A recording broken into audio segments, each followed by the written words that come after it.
Well, good afternoon. Thank you all for joining us here. We have some very special occasions to celebrate with respect to our public art program right here in Albuquerque. And so this is a big year for Albuquerque when it comes to public art. And this is also one of the first public art programs in the country. And so we're very proud of it. It's part of what makes our city special. And of course, it's also a deep connection to our heritage that we see visibly in all the public art that's all around us, and of course to our community today. So today we're celebrating 3 milestones. First, the 40th anniversary of the passing of the 1% for the Arts program. And we're also installing the 1000th public art piece, and we're also celebrating the 100th board member. So a little bit about each of those anniversaries. First, we have our 1000th piece of public art, a hand-cut papel picado by our artist, Catalina Delgado Trunk. And this one, wonderfully, is actually going to be hanging in the hallway outside the mayor's office. And so it's extra special for me to have this special piece. I will literally look at it basically every day, if not 4 or 5 times a day. And so it will be burned into my brain, and I will probably never forget it. Right, thank you. And thank you to the Arts Board too. I appreciate it.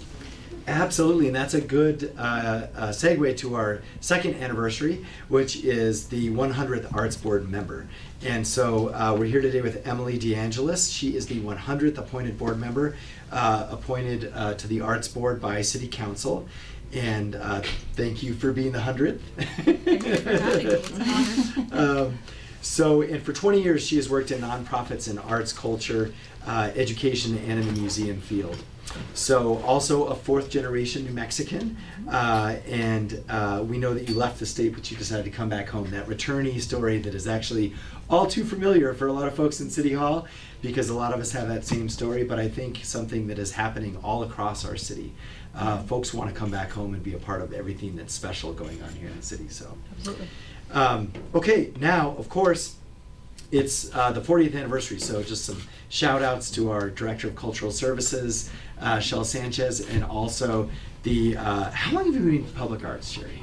Well, the second time, 10 years. Wow. The first time I started with the city in 1996 for 4 years. That is awesome. So thank you for being such a steadfast champion for public arts. Absolutely. And for putting up with all the annoying politicians along the way. I don't know what we're talking about right now. So, all right, well, thank you guys so much, and let's just celebrate with a round of applause. Yay!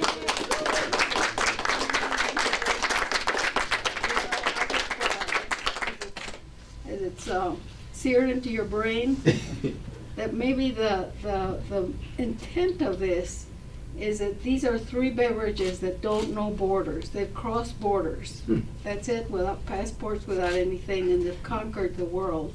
And I hope that people are moved to reach out to the other over a sip of this beverage with courtesy, with respect, and with understanding, and that's the intent. And it's coffee, tea, chocolate? Very well put. I was going to ask, Right, it's coffee, tea, chocolate? right. Chocolate tea. Yep. And Nice. do you know the etymology of chocolate? A little bit just from the Oaxacan history, but in the Aztecs. Well, in this is the glyph for Nahuatl, that's Aztecs. That's cacahuat, and the Maya for cacahuat. And so according to Dr. Cole, he's the most prominent Mayanist that we have. He broke the code for the writing. The missionaries came and said, we can't do that. We can't go to Our Majesty and say, would you like a cup of cacahuat? That's rude, right? So they took the choco word for Maya word meaning hot, and the Nahuatl word atl, A-T-L, water, chocolatl, hot water. So that's according to, and don't argue with me, you can argue with Dr. Cole, okay, at Yale University, you know? Yeah, With chocolate, so I thought maybe that would be interesting. It's a name that stuck. Yeah, And that's then stuck.